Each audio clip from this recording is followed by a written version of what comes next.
नमस्कार दोस्तों, मैं फिर से आ गई आपके लिए एक नई कहानी लेके। कहानी शुरू करूं उससे पहले अगर आपने मेरे चैनल को सब्सक्राइब नहीं किया तो सब्सक्राइब कर लें, इस वीडियो को लाइक करें और अपने फ्रेंड्स और फैमिली के साथ इस वीडियो को शेयर भी करें। तो चलिए कहानी शुरू करते हैं। आप सब ये तो जानते होंगे कि महाभारत में पांडवों और कौरवों का युद्ध हुआ था, जिसमें पांडव जीत गए थे और सारे के सारे कौरव हार गए थे और मर गए थे। लेकिन क्या आप जानते हैं कि श्री कृष्ण की नगरी द्वारका का महाभारत के युद्ध के बाद क्या हुआ? चलिए आज हम इसी बारे में जानते हैं। श्री कृष्ण की नगरी द्वारका महाभारत युद्ध के 36 वर्ष के बाद समुद्र में डूब जाती है। द्वारका के समुद्र में डूबने से पहले ही श्री कृष्ण सहित सारे यदुवंशी भी मारे जाते हैं। यदुवंशियों के मारे जाने और द्वारिका के समुद्र में विलीन होने के पीछे मुख्य रूप से दो घटनाएं जिम्मेदार हैं। पहली तो माता गांधारी द्वारा श्री कृष्ण को दिया गया श्राप और दूसरी ऋषियों द्वारा श्री कृष्ण के पुत्र सांब को दिया गया श्राप। महाभारत युद्ध के बाद जब 36वां वर्ष आरंभ हुआ तो तरह तरह के अपशकुन होने लगे। एक दिन महर्षि विश्वामित्र, कण्व और देव ऋषि नारद आदि द्वारका गए। वहां यादव कुल के कुछ नवयुवकों ने उनके साथ परिहास करने का सोचा। वे श्री कृष्ण के पुत्र सांब को स्त्री वेश में ऋषियों के पास ले गए और कहा कि ये स्त्री गर्भवती है, इसके गर्भ से क्या उत्पन्न होगा। ऋषियों ने जब देखा कि ये युवक हमारा अपमान कर रहे हैं तो क्रोधित होकर उन्होंने श्राप दिया कि श्री कृष्ण का यह पुत्र वृषणी और अंधक वंशी पुत्रों का नाश करने के लिए एक लोहे का मुसल उत्पन्न करेगा, जिसके द्वारा तुम जैसे क्रूर और क्रोधी लोग अपने समस्त कुल का संहार करोगे। उस मूसल के प्रभाव से केवल श्री कृष्ण व बलराम ही बच पाएंगे। जब श्री कृष्ण को ये बात पता चली तो उन्होंने कहा कि ये बात अवश्य सत्य होगी। मुनियों के श्राप के प्रभाव से दूसरे ही दिन सांब ने मूसल को उत्पन्न किया।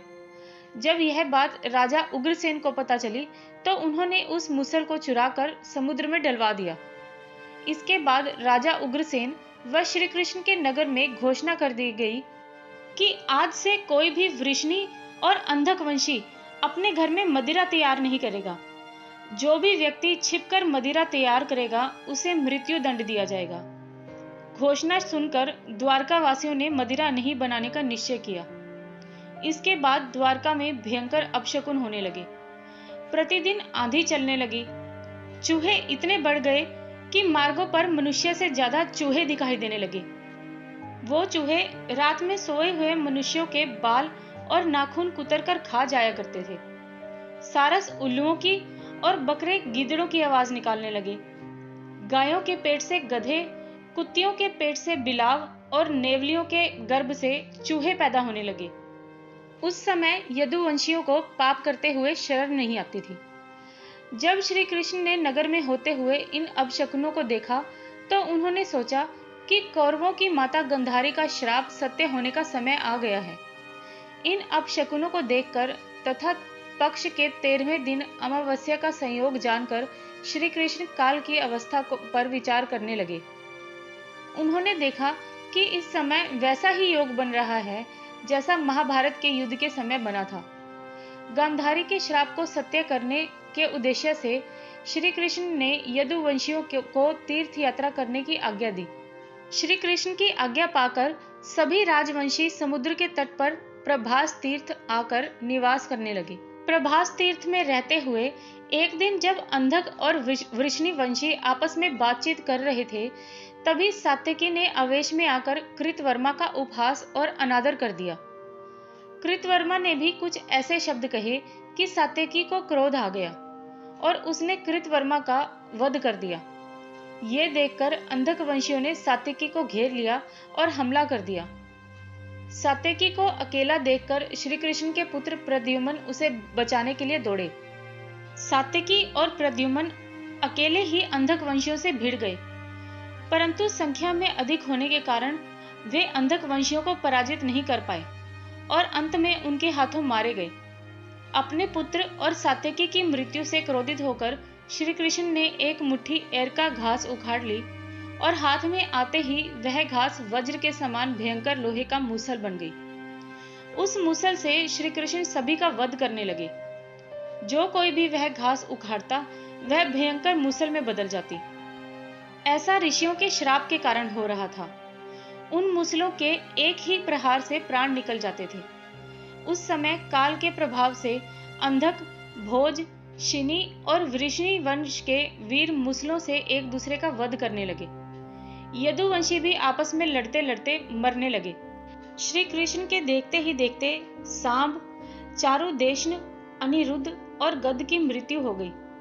फिर तो श्री कृष्ण और भी क्रोधित हो गए और उन्होंने शेष बचे हुए सभी वीरों का वध कर डाला। अंत में केवल दारुक ही शेष बचे, जो कि श्री कृष्ण के सारथी थे।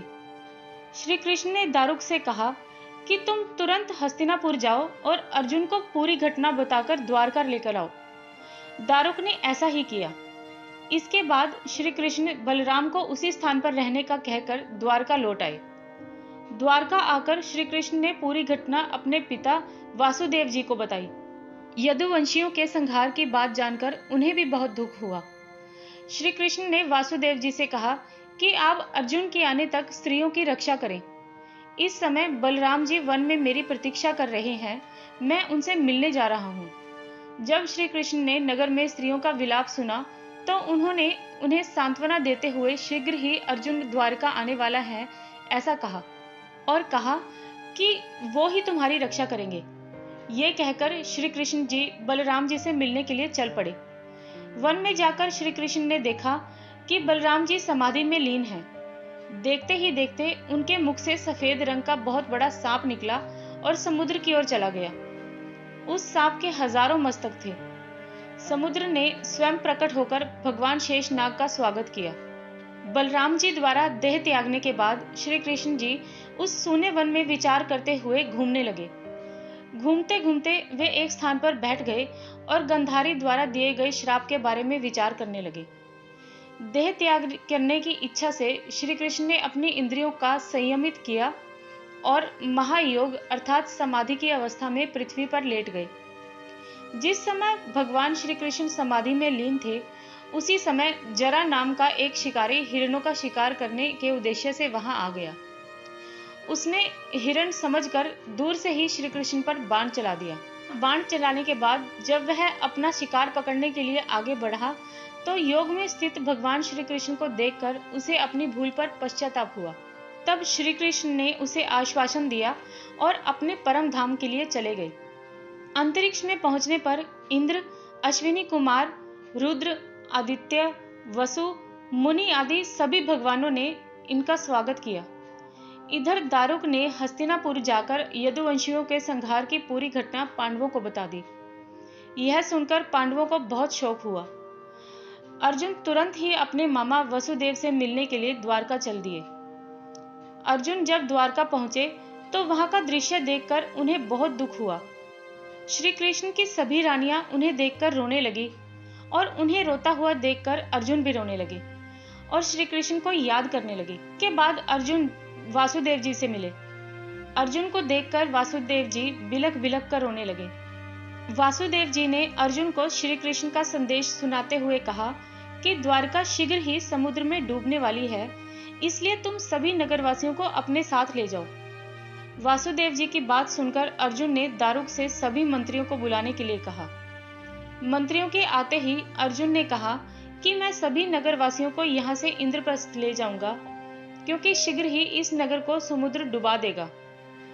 अर्जुन ने मंत्रियों से कहा कि आज से 7वें दिन सभी लोग इंद्रप्रस्थ के लिए प्रस्थान करेंगे, इसलिए आप शीघ्र ही इसके लिए तैयारियां शुरू कर दें। सभी मंत्री तुरंत अर्जुन की आज्ञा पालन में जुट गए। अर्जुन ने वह रात श्री कृष्ण के महल में ही बिताई। अगली सुबह श्री कृष्ण के पिताजी वासुदेव जी ने प्राण त्याग दिए। अर्जुन ने विधि विधान से उनका अंतिम संस्कार किया।